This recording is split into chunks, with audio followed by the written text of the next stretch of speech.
अस्सलाम वालेकुम भाई। एक पुराना लतीफ़ है, बहुत पुराने दौर को।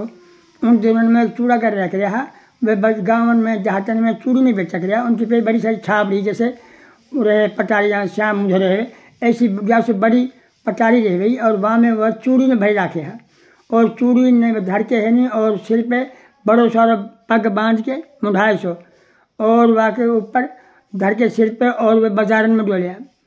तो गर्मी का दिन बाने एक देहाती हो तो वो भैंस में लेके जा रहा वाक़ पे बड़े सारा तंब हो लक्कड़ को।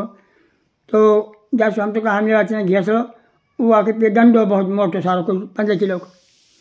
तो वहाँ ने उतरवायो और उतरवा के वहाँ बोल तो हुई शीशा को और फिर वहाँ ने जोर की मारी कहने लगे हम कहाँ है। वो कहने लगे भाई एक और मार जाए कुछ भी नहीं।